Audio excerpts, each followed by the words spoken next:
اعوذ باللہ من الشیطان الرجیم بسم اللہ الرحمن الرحیم۔ تمام سننے اور دیکھنے والوں کو السلام علیکم۔ دوستو، آج میں آپ کے سامنے حاضر ہوا ہوں ایک نئی ویڈیو کے ساتھ۔ کنڈوں کی نیاز کی کہانی کیا ہے، یہ جاننے کے لیے ویڈیو کو شروع سے لے کر اینڈ تک ضرور دیکھیں تاکہ آپ کو پوری ویڈیو کی سمجھ آ جائے کہ کس طرح ایک لکڑہارا اور اس کی بیگم نیاز دے کر مصیبت سے چھٹکارا پاتے ہیں اور کس طرح وزیر اعظم اور اس کی بیوی نیاز کو نہ مان کر مصیبت میں پڑھتے ہیں۔ یہ جاننے کے لیے ویڈیو کو شروع سے لے کر اینڈ تک ضرور دیکھیں تاکہ آپ کو پوری ویڈیو کی سمجھ آ جائے۔ اور ایک گزارش بھی ہے کہ جو لوگ چینل پر نئے ہیں وہ چینل کو ضرور سبسکرائب کر لیں اور ساتھ ہی بیل آئیکن پر بھی کلک کر لیں تاکہ ایسی مزید ویڈیو آپ تک بآسانی پہنچتی رہے۔ اور اگر میری ویڈیو اچھی لگے تو ویڈیو کو لائک کرنا نہ بھولیں اور ویڈیو کو زیادہ سے زیادہ شیئر ضرور کریں کیونکہ اچھی بات دوسروں تک پہنچانا صدقہ جاریہ ہے۔ آئیے چلتے ہیں ویڈیو کی جانب۔ کسی شہر میں ایک لکڑہارا بہت ہی غریب اور قرض دار رہتا تھا۔ وہ مصیبت زدہ ہر روز جنگل سے لکڑیاں کاٹ کر لاتا اور فروخت کر کے بمشکل اپنا اور اپنے بچوں کا پیٹ پالتا تھا۔ مفلسی سے تنگ آ کر ایک دن اس نے اپنی بیوی سے کہا کہ برائے روزگار باہر چلا جاتا ہوں، عجب نہیں کہ پروردگار عالم رحم فرمائے اور ہماری مصیبت دور ہو۔ یہ کہہ کر لکڑہارا تلاش معاش میں گھر سے نکل کھڑا ہوا اور ایک دوسرے شہر جا پہنچا، مگر وہاں بھی تقدیر نے ساتھ نہ دیا اور وہاں بھی یہی کام کرنے پر مجبور ہو گیا۔ اور یہ سلسلہ 12 برس تک رہا، لیکن فکر و پریشانی اور مفلسی نے ساتھ نہ چھوڑا۔ اس لیے نہ تو اس نے اپنے بال بچوں کو کچھ بیچ سکا اور نہ ان کی خبر لی۔ لکڑہارے کی بیوی نے خاوند کے چلے جانے کے بعد کچھ دنوں تو کسی نہ کسی طرح گزارا کیا، مگر جب فاقوں کی نوبت آ گئی تو مجبور ہو کر اس بیچاری نے وزیر کے محل میں جاروب کشی کی نوکری کر لی اور اپنے بچوں کا پیٹ پالنے لگی۔ ایک شب لکڑہارن نے خواب میں دیکھا کہ میں وزیر کے محل میں جھاڑو دے رہی ہوں کہ اتنے میں مولا کائنات حضرت امام جعفر صادق علیہ السلام مائے چند اصحاب صحن خانہ میں تشریف لائے۔ پھر اپنے اصحاب کی متوجہ ہو کر فرمایا کہ معلوم ہے آج کون سی تاریخ ہے اور کون سا مہینہ ہے؟ اصحاب نے نہایت ادب سے عرض کیا، مولا آج شب 22 رجب ہے۔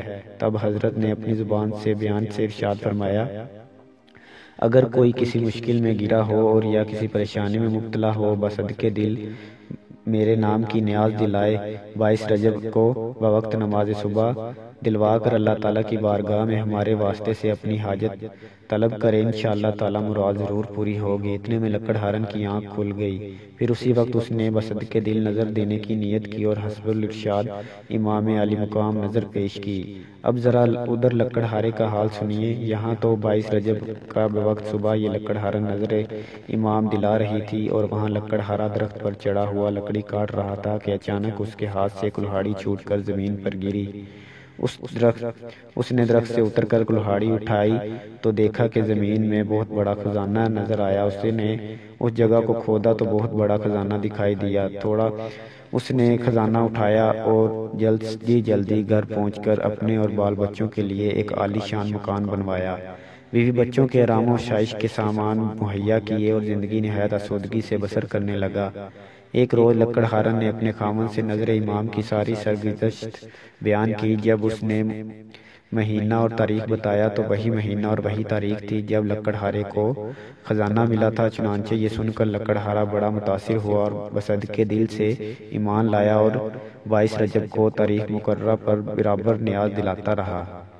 ایک دفعہ وزیر کی بیوی اپنے بالا خانے پر چڑھی، اس کو کچھ دور پر ایک عالی شان مکان نظر آیا، ساتھ کنیزیں بھی تھی۔ اس نے ایک کنیز سے اس مکان کی طرف اشارہ کرتے ہوئے پوچھا، یہ کس کا مکان ہے؟ کنیز نے جواب میں بتایا، اسی لکڑہارن کا مکان ہے جو کئی سال پیشتر حضور کے یہاں جھاڑو دینے پر ملازم تھی۔ یہ سن کر وزیر کی بیوی نے لکڑہارن کو بلوا کر مفصل حالات دریافت کیے۔ لکڑہارن نے سارا حال بیان کر دیا جس میں اپنا خواب اور کنڈوں پر نظر امام بھی تھی۔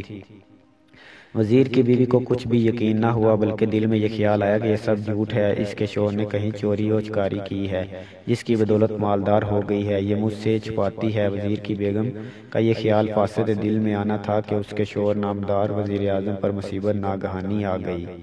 بادشاہ وقت کا نائب وزیر اس کا دشمن تھا۔ اس نے موقع پا کر بادشاہ سے اس کی چغلی کر دی کہ وزیر اعظم خائن ہے، اس نے شاہی خزانے میں بڑی خیانت کی ہے، جہاں پناہ اسے طلب فرما لیں۔ چنانچہ بادشاہ نے اسی وقت وزیر اعظم کو بلا کر حساب طلب کیا تو وہ صحیح حساب نہ دے سکا۔ بادشاہ غضبناک ہو گیا اور وزیر اعظم کا سارا مال و اسباب ضبط کر کے اس کو اور اس کی بیوی دونوں کو نکال باہر کیا۔ وہ دونوں محل سے نکل کر چلتے چلتے اثنائے راہ خربوزہ خرید کر رومال میں باندھ لیا کہ کہیں بیٹھ کر کھائیں گے۔ جس روز وزیر اعظم پر عذاب آیا تھا، اتفاق سے اسی دن صبح کو شہزادہ شکار کو گیا تھا اور شام تک واپس نہ آیا تھا۔ بادشاہ پریشان ہوا۔ وہی نائب وزیر جس کی وجہ سے وزیر اعظم نکالا گیا بادشاہ سے بولا، مجھے ایسا معلوم ہوتا ہے کہ معزل وزیر اعظم نے بوجھا دشمنی موقع پا کر شہزادے کو نقصان نہ پہنچا دیا ہو۔ یہ سن کر بادشاہ نے وزیر اعظم کی گرفتاری کا حکم دے دیا۔ سپاہی ہر طرف دوڑ گئے۔ وہ گرفتار کر کے بادشاہ کے سامنے پیش کر دیا گیا۔ اس وقت تک انہوں نے وہ خربوزہ کھایا نہ تھا، اسی طرح رومال میں بندھا ہوا تھا۔ بادشاہ نے دریافت کیا، رومال میں کیا ہے؟ ماتوب وزیر اعظم نے جواب دیا، خربوزہ ہے۔ رومال کھولا تو اس میں شہزادے کا سر نظر آیا۔ بادشاہ اپنے بیٹے کا سر دیکھ کر بے حد غضبناک ہوا اور حکم دیا، انہیں رات بھر قید میں رکھو، صبح ان کو قتل کر دینا۔ ماتوب وزیر اعظم اور اس کی بیوی دونوں قید خانے میں بند کر دیے گئے۔ وزیر اعظم ماتوبہ نے بیوی سے پوچھا، یہ بات سمجھ میں نہیں آئی کہ ہم پر یہ ناگہانی مصیبت کیسے آئی؟ کون سا ایسا گناہ سرزد ہو گیا جس کی سزا بھگتنی پڑ گئی؟ کافی غور و خوض کے بعد بیوی نے کہا، میرا خیال ہے کہ لکڑہارن نے نظر اور حکم امام جعفر صادق علیہ السلام کی نیاز کے متعلق مجھے تفصیل سے بیان کیا تھا۔ میں نے اس پر قطعی یقین نہ کیا اور جھوٹ پر محمول کیا۔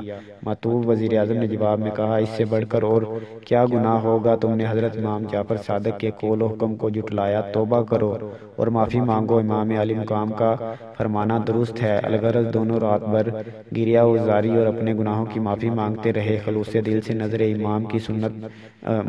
امام کی منت مانی۔ اللہ تعالیٰ نے توبہ قبول کر لی۔ علی الصبح شہزادہ شکار سے واپس آیا اور بادشاہ کی خدمت میں حاضر ہوا۔ بادشاہ نے بیٹے کو سینے سے لگا لیا، پھر واپسی کی تاخیر کا سبب دریافت کیا۔ شہزادے نے عرض کیا، حضور شکار میں بڑی دیر ہو چکی تھی، لہٰذا ایک باغ میں ٹھہر گیا تھا۔ اس کے بعد دونوں قیدیوں ماتوب وزیر اعظم اور اس کی بیوی کو طلب کیا، پھر رومال کو کھلوا کر دیکھا تو وہ خربوزہ تھا۔ بادشاہ سخت متعجب ہوا اور وزیر اعظم ماتوبہ سے دریافت کیا کہ کیا معاملہ ہے؟ ماتوب وزیر اعظم نے جو واقعہ اپنی بیوی سے سنا تھا نہایت تفصیل سے بیان کر دیا۔ پھر بادشاہ نے لکڑہارا اور اس کی عورت کو بلوا کر پوچھ گچھ کی، انہوں نے بھی اول سے آخر تک بیان کر دیا۔ یہ سن کر بادشاہ بھی بصدقِ دل ایمان لے آیا اور ماتوب وزیر اعظم کو بحال کر کے دوبارہ اس کے عہدے پر اس کو فائز کیا اور چغل خور وزیر اعظم کو اپنی سلطنت سے نکال دیا اور یہ اعلان کیا کہ ہر 22 رجب کو میری سلطنت میں نیاز دلائی جائے گی۔ تو دوستو میری ویڈیو اچھی لگی ہو تو ویڈیو کو لائک کرنا نہ بھولیں اور ویڈیو کو زیادہ سے زیادہ شیئر ضرور کریں، کیونکہ اچھی بات دوسروں تک پہنچانا صدقہ جاریہ ہے۔ اور مجھے کمنٹ کر کے ضرور بتائیں کہ آپ کو میری ویڈیو کیسی لگی۔ نیکسٹ ویڈیو تک کے لیے اللہ حافظ۔